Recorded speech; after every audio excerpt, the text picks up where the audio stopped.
Hello my dear students objective की crash course का आज हम लोग का थर्ड लेक्चर है माय डियर। हर रोज़ शाम को 7 बजे ऐसे ही ऑब्जेक्टिव क्लासेस आपको मिलती रहेंगी माय डियर। जो 35 नंबर के क्वेश्चंस आपके आने वाले हैं एग्जाम के सारे क्वेश्चंस पूरे के पोस्ट क्वेश्चन माय डियर यहीं से आएंगे। आपको कुछ भी नहीं पढ़ना है, आपको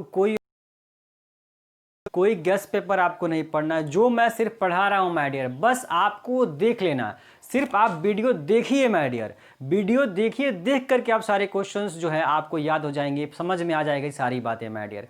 और जैसे ही इलेक्ट्रिसिटी खत्म होगा माय डियर, उसके बाद मैं ये सारे क्वेश्चंस आपको पीडीएफ में अवेलेबल करा दूंगा माय डियर। एक बात मैं कहना चाहता हूँ आज का क्लास शुरू होने से पहले कि माय डियर जो है, मेरे पास कोई डीएलएसआर कैमरा नहीं है माय डियर कि एकदम रेजोल्यूशन जो है, रेजोल्यूशन बहुत हाई क्वालिटी का है और बहुत शानदार तरीके से वीडियो में शूट कर पा रहा हूँ माय डियर। एक सिंपल फ़ोन है, उसी से मैं अभी वीडियो शूट कर पाता हूँ माय डियर।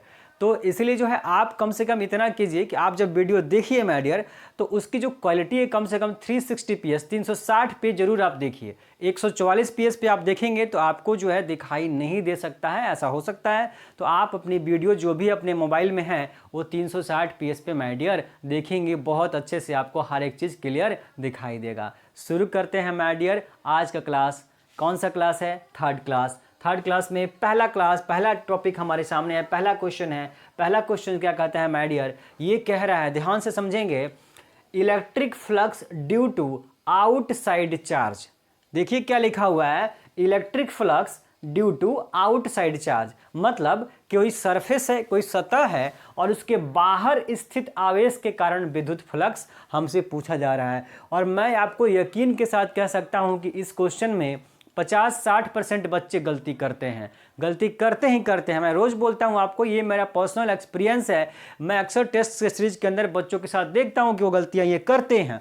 लिखा हुआ है क्या कि electric flux due to outside charge. अब एक शब्द और कहानी बदल गई। एक शब्द है आउटसाइड, बाहर। अगर बाहर की जगह अंदर रख दिया, यानी अंदर बाहर अगर शब्द है एक दूसरे से बदल जाएं तो कहानी बदल जाएगी माय डियर। ये कह रहा है कि जो आवेश है वो कहाँ है? बाहर स्थित है माय डियर। तो इलेक्ट्रिक फ्लक्स के कॉन्सेप्ट में हमने गॉस थ्योरी सुबह वाले क्लासेस में माय डियर पढ़ा हुआ है। तो इलेक्ट्रोस्टैटिक्स में आप सभी को गॉस पता है कि गॉस बोलते हैं कि एक बंद सतह हो और इस बंद सतह के अंदर में चार्ज हो तो इस सरफेस से जो फ्लक्स जनरेट होता है, टोटल फ्लक्स, वो टोटल चार्ज का 1/ε0 टाइम्स होता है। तो गॉस की ये लिमिटेशन है। गॉस ये बात कहते हैं कि एक सरफेस बंद होना चाहिए और आवेश चार्ज उस सरफेस के अंदर होना चाहिए, तो फ्लक्स जनरेट होगा। और फ्लक्स, टोटल फ्लक्स कितना होगा? Q/ε0 होगा। और अगर यही आवेश सतह के बाहर हो जाए माय डियर, सतह के बाहर हो जाए, सरफेस के बाहर अगर चार्ज हमारा है, सरफेस के बाहर अगर चार्ज है, तो इस बाहर आउटसाइड चार्ज की वजह से नेट फ्लक्स 0 माना जाता है, शून्य माना जाता है माय डियर। यहाँ से भी फ्लक्स जनरेट होगा, पर यहाँ पे जो फ्लक्स जनरेट होता है वही फ्लक्स यहाँ पे जनरेट होता है। तो इनकमिंग फ्लक्स आउटगोइंग फ्लक्स के इक्वल हो जाता है, जिसकी वजह से टोटल फ्लक्स की वैल्यू 0 मान ली जाती है। तो आपको सीधे दिमाग में बस इतना रखना है कि अगर सरफेस के बाहर में चार्ज है तो उसको हमको लेना ही नहीं है, वो हमारा फ्लक्स जनरेट नहीं करता है। लेकिन अगर सरफेस के अंदर है तो फ्लक्स जनरेट करेगा, और वो कितना करेगा? Q/ε0 करेगा। तो यहाँ पे क्वेश्चन में कह रहा था कि बाहर स्थित है, चार्ज कहाँ है? बाहर। तो हमारा आंसर क्या हो जाएगा सर? फ्लक्स की वैल्यू क्या हो जाएगी माय डियर? 0 हो जाने वाली है माय डियर। बढ़ते हैं अगले क्वेश्चन की ओर। सेकंड नंबर क्वेश्चन कहता है electric field in a conductor. ये मोस्ट इंपॉर्टेंट क्वेश्चंस में से एक होता है। Electric field in a conductor पूछा जाता है माय डियर। एक कंडक्टर है तो आप सभी जो है कम से कम यहाँ के लिए इलेक्ट्रिक वाला जो टॉपिक हम लोग पढ़ेंगे, जो आपका फिजिक्स 3 पार्ट में डिवाइडेड है, उसमें हम इलेक्ट्रिकल वाले सेक्शंस की अगर बात करेंगे तो इलेक्ट्रिकल के सेक्शंस के अंदर माय डियर हम लोगों को अगर कहा जाएगा कि कोई कंडक्टर है तो हम उस कंडक्टर को हॉलो मान के चलेंगे। क्या मानेंगे? हॉलो, खोखला मानेंगे। एक चालक है तो उस चालक को हमें खोखला मानना है, चाहे लिखा हो और चाहे नहीं लिखा हो। लेकिन अगर सॉलिड लिखा, अगर ठोस है तो हमको रिप्रेजेंट करना पड़ता है कि सॉलिड कंडक्टर है माय डियर। लेकिन अगर नहीं कहा जा रहा है तो हम उसको क्या मान के चलते हैं, हॉलो मान के चलते हैं, और उसमें भी खास करके इलेक्ट्रोस्टैटिक्स के अंदर माय डियर। तो हमसे कहा जा रहा है कि क्या कह रहा है कि एक कंडक्टर है, तो कंडक्टर यानी कि चालक है, तो आपको अपने आप समझ जाना चाहिए कि कैसा कंडक्टर होगा। बोला सर खोखला होगा, खोखला कंडक्टर होगा। और क्या कह रहा है, इन अ कंडक्टर यानी इलेक्ट्रिक फील्ड, विद्युत क्षेत्र पूछ रहा है उस चालक के अंदर। मैंने अभी बताया आपको, अगर चालक लिखा है तो हमें क्या मानना है, बोला सर खोखला मानना है, ये रहा खोखला। और इसके अंदर में इलेक्ट्रिक फील्ड कितना होगा, तो माय डियर किसी कंडक्टर के अंदर इलेक्ट्रिक फील्ड 0 होता है। ये इलेक्ट्रिक फील्ड 0 नहीं होता है एक्चुअली में, जो क्वेश्चंस पूछ जाते हैं उसमें एक्चुअल में एग्जैक्ट मेंशन नहीं किया जाता है, हमें नेट इलेक्ट्रिक फील्ड। एक शब्द होता है टोटल, और इस टोटल शब्द की वजह से माय डियर कहानी इधर से इधर हो जाती है। तो फिजिक्स में खास करके चाहे आप 11th हो चाहे 12 हो, कहीं भी पढ़ेंगे तो आपको एक शब्द मिलेगा कुल, कुल यानी कि टोटल। टोटल को इंग्लिश में और नेट बोलिए। नेट शब्द का इस्तेमाल अक्सर होता रहता है माय डियर, और ये नेट शब्द कहानी बदल देता है माय डियर। मैं बार बार बोल रहा हूँ, फिजिक्स में नेट शब्द का इस्तेमाल करना बहुत बहुत ज़बरदस्त तरीके से किया जाता है, और ये अगर नेट शब्द आप इस्तेमाल नहीं करते हैं तो बहुत सारे क्वेश्चंस आपसे गलत हो सकते हैं माय डियर। तो टोटल इस्तेमाल करना बहुत ज़रूरी होता है माय डियर। जहाँ भी टोटल की चर्चा होती है वहाँ टोटल जरूर लिखिए। तो ये कह रहा है कि इलेक्ट्रिक फील्ड कहाँ, कंडक्टर के अंदर। तो किसी भी कंडक्टर के अंदर my dear net electric field, कुल इलेक्ट्रिक फील्ड 0 माना जाता है। तो अगर टोटल नहीं भी लिखा है तो हमको अपने दिमाग में रखना है कि टोटल है, और टोटल की वैल्यू कितनी है, 0 होती है। क्योंकि कंडक्टर का क्या खासियत होता है कि कभी भी कंडक्टर का जो दिएगा चार्ज, तो वो चार्ज उसके सरफेस पे डिस्ट्रीब्यूट हो जाता है माय डियर। कहाँ होता है, चार्ज सरफेस के ऊपर होता है, अंदर में नहीं होता है चार्ज। कंडक्टर के अंदर नेट चार्ज की वैल्यू, टोटल चार्ज की वैल्यू 0 होती है माय डियर। इसीलिए नेट इलेक्ट्रिक फील्ड भी हम लोग क्या मानते हैं, 0। तो कम से क्वेश्चन पूछेगा कि किसी चालक के अंदर इलेक्ट्रिक फील्ड कितना है, तो हम सीधे सीधे क्या बोलेंगे सर, कितना होती है, 0 होती है। कितनी होती है, 0 होती है। अब चलते हैं नेक्स्ट क्वेश्चन पे। 3rd नंबर क्वेश्चन पूछता है electric field due to straight long charge wire. एक सीधा आवेशित चालक तार है, उसके कारण हमें क्या बतानी है, विद्युत क्षेत्र। माय डियर ये गॉस थ्योरी का एप्लीकेशन है। आपके सिलेबस में गॉस थ्योरी के 3 एप्लीकेशंस पढ़ने हैं माय डियर। एक सीधा लंबा तार है और उसके ऊपर चारों ओर आवेश है, तो उसकी वजह से हमें क्या बतानी है, इलेक्ट्रिक फील्ड बतानी है। दूसरा, आपको एक सीट है, सीट पे चार्ज है, उसकी वजह से हमें इलेक्ट्रिक फील्ड बतानी है। और तीसरा, एक स्फीयर होता है गोला, उस पर चार्ज होता है, तो उसकी वजह से हमें इलेक्ट्रिक फील्ड बतानी होती है। पर सीबीएसई ने इस साल से वो स्फीयर वाला पार्ट हटा दिया है। खैर, ये देखेंगे क्या कहता है, electric field due to straight charge wire, यानी कि एक स्ट्रेट चार्ज वायर, एक वायर है और इस पे क्या है, चार्ज चारों ओर डिस्ट्रीब्यूटेड होता है। तो ये आपको गॉस थ्योरी का फर्स्ट एप्लीकेशन होता है, और इसकी वजह से जो इलेक्ट्रिक फील्ड माय डियर मिलता है वो होता है lambda upon 2 pi epsilon naught into R. ये होता है हमारा फॉर्मूला जो निकल के आता है गॉस थ्योरी का first application. E is equal to lambda upon 2 pi epsilon naught R, जहाँ आर हमारी वो डिस्टेंस हो गई जहाँ पे हम इलेक्ट्रिक फील्ड निकाल रहे हैं, और लैम्डा क्या है, लैम्डा आपका लीनियर चार्ज डेंसिटी, रैखिक आवेश घनत्व होता है। तो आपको बस यहाँ रिलेशन दिखना है कि इलेक्ट्रिक फील्ड यहाँ है और आर कहाँ है, नीचे, तो आर के इन्वर्सली प्रोपोर्शनल। बोला सर कौन सा ऑप्शन है, ऑप्शन नंबर बी। तो हमारा क्या आंसर हो जाएगा, ऑप्शन नंबर बी हो जाएगा। माय डियर अब बढ़ते हैं हम लोग नेक्स्ट क्वेश्चन पे अपने बढ़ते हैं।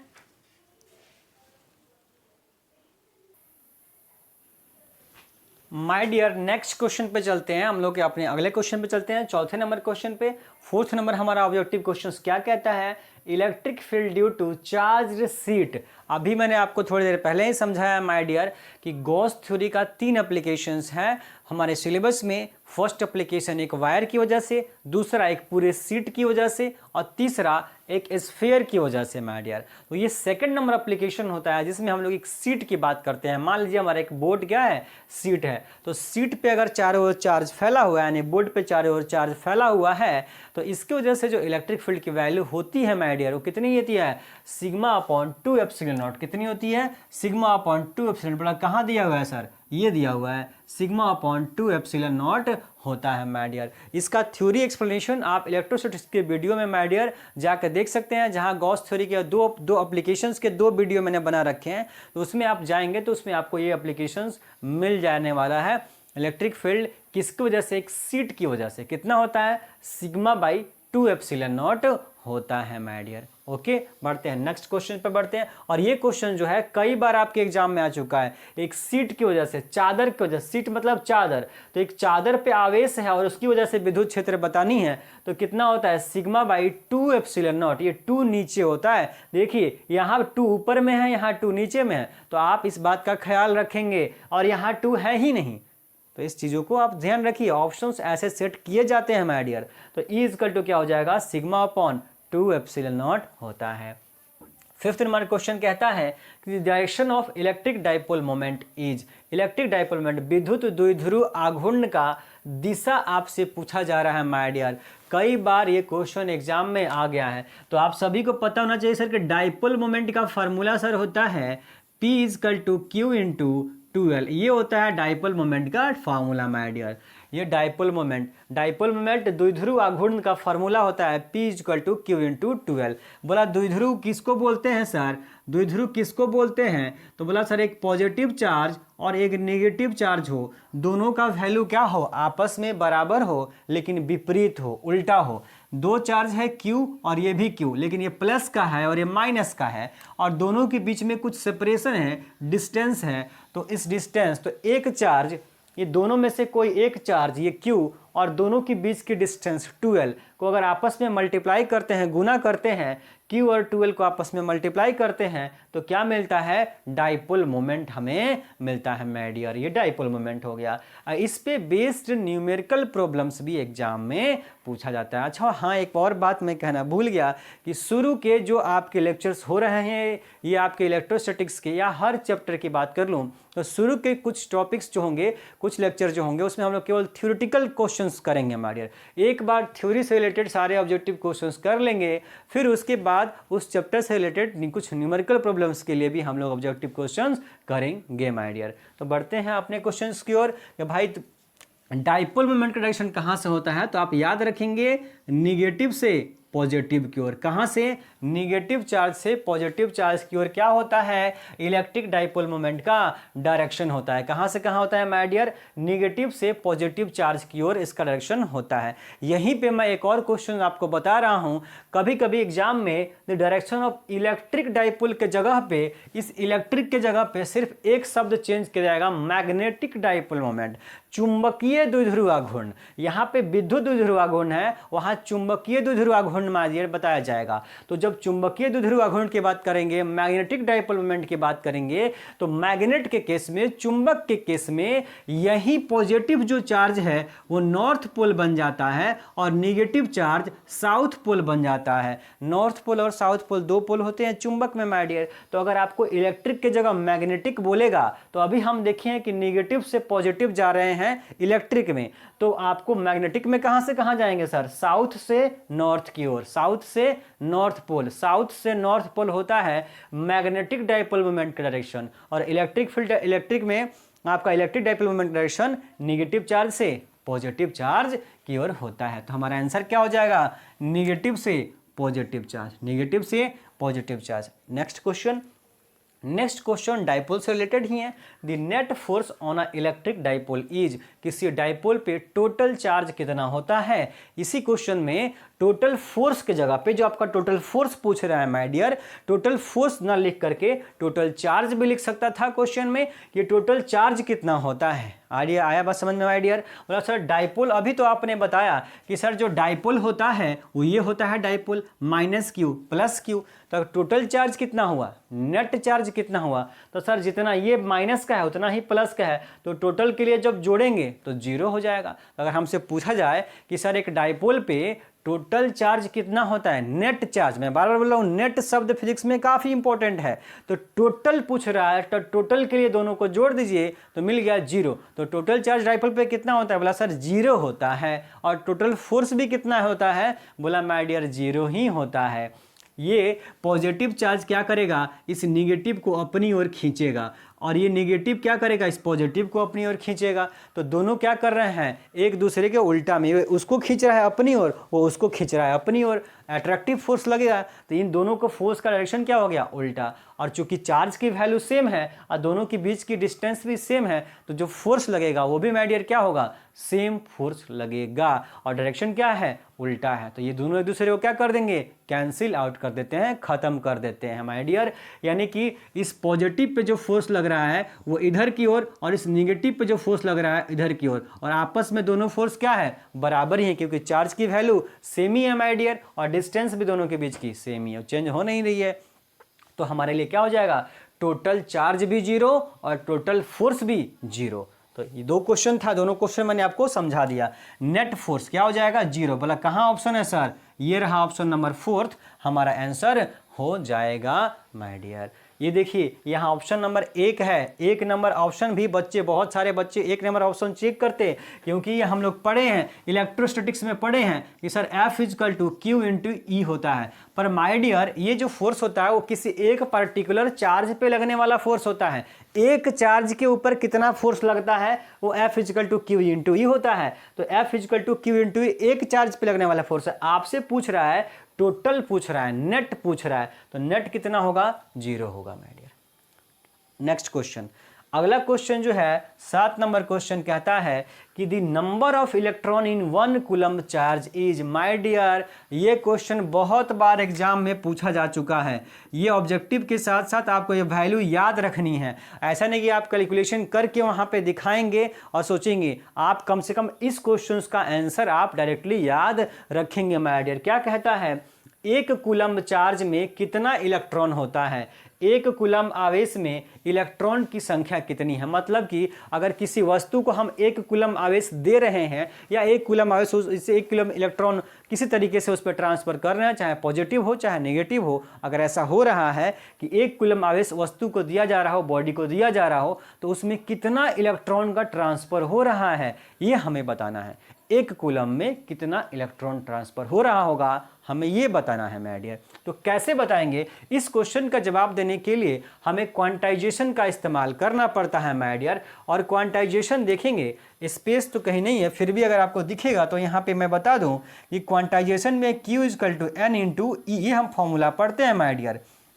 Q equal to N into E, ये होता है टोटल चार्ज। तो my dear total charge question में आपको कहीं ही रहा है, कितना बोल रहा है, 1 कूलम, और n होता है संख्या, कितना इलेक्ट्रॉन ट्रांसफर हुआ है वो n हो गया, और E होता है 1 इलेक्ट्रॉन पे चार्ज। बोला वो इलेक्ट्रॉन पे चार्ज कितना होता है, 1.6 इंटू 10 के पावर -19 होता है माय डियर। जैसे आप ये रखेंगे, ये इधर मल्टीप्लाई कर रहा है, इधर आकर के डिवाइड कर जाएगा, क्या हो जाएगा, डिवाइड कर जाएगा। तो यहाँ से हम लोग लिख देंगे n इजकल टू 1/1 + 6 का पावर 10 के पावर -19 माय डियर। ये 19 10 का पावर ऊपर जाएगा तो प्लस का 19 हो जाएगा, और जैसे इसको सोल्व करेंगे हमें वैल्यू मिलेगी 6.25 इंटू 10 का पावर 18, 6.25 इंटू 10 का पावर 18। तो हमारा आंसर क्या होगा, ऑप्शन नंबर डी। और देखिए माय डियर 70-80% बच्चे इस क्वेश्चन में क्या गलती करेंगे, इस क्वेश्चन में गलती ये करेंगे कि हमसे पूछ रहा है 1 कूलम चार्ज में इलेक्ट्रॉन, तो वो सोचेगा साहब कि सर 1 इलेक्ट्रॉन है। ध्यान देखिए बच्चे क्या सोचते हैं, ये देखेंगे आप क्या गलती कर सकते हैं, इस बात का ख्याल रखिए। 1 कूलम आवेश, आपको आवेश दे रखा है 1 कूलम, और इलेक्ट्रॉन की संख्या पूछ रहा है। आप चले जाएंगे कि सर 1 इलेक्ट्रॉन है, अरे इलेक्ट्रॉन की संख्या ही पूछ रहा है आपसे माय डियर। तो 1 इलेक्ट्रॉन पे कितना चार्ज होता है, तो 1 इलेक्ट्रॉन पे चार्ज होता है 1.6 इंटू 10 के पावर -19। जैसे ये होता है, ये बच्चों को सबको याद रहता है कि सर इलेक्ट्रॉन पे इतना चार्ज होता है। वो क्वेश्चन में देखेगा, समझेगा ही नहीं बच्चा कि भाई क्या निकालना है। जैसे देखेगा ऑप्शन नंबर ए है, और ऑप्शन नंबर ए ऐसे सेट किया भी जाएगा कि आप गलती करें, और गलती आप करके आएंगे और इसे टिक कर देंगे माय डियर, हो जाएगी गलती। आपसे देखनी थी कि आपको चार्ज की वैल्यू दे रखी है 1, और आपसे इलेक्ट्रॉन की संख्या पूछी जा रही है, n पूछी जा रही है। फॉर्मूला लगाएंगे तुरंत बताएंगे। तो आपको याद होना चाहिए कि 1 कूलम में 6.25 इंटू 10 के पावर 18 इलेक्ट्रॉन होता है my dear. My dear students, हमारा टारगेट है कि हर रोज़ 15 से 20 मिनट के आसपास कहीं आपका वीडियो हो। तो आज के लिए हम लोग यही क्वेश्चन 7 क्वेश्चंस ही करेंगे। टारगेट रहता है कि 10 क्वेश्चंस किया जाए, पर आज कुछ क्वेश्चन जो है जिसमें थोड़ा सा समझना था, इसलिए थोड़ा टाइम लग गया। तो आगे से भी हमारी कोशिश रहेगी कि हर रोज़ 9 से 10 क्वेश्चंस माय डियर किया जाए। तो तो आपका काम वही है my dear. Video just objective वाली वीडियो आपकी देखनी है, और जो मॉर्निंग में वीडियो आती है सुबह 7 या 8 बजे तक, वो वीडियो देखने के साथ साथ आपको नोट्स भी तैयार करना है। क्योंकि अगर आप सुबह वाली वीडियो देख रहे हैं माय डियर, तो आपको ऑब्जेक्टिव में कहीं प्रॉब्लम्स नहीं आएगी। फिर भी आपके लिए ऑब्जेक्टिव का क्रैश कोर्स यूं ही चलता रहेगा। प्यार अपना बनाए रखिए, वीडियो को शेयर करते रहिए माय डियर।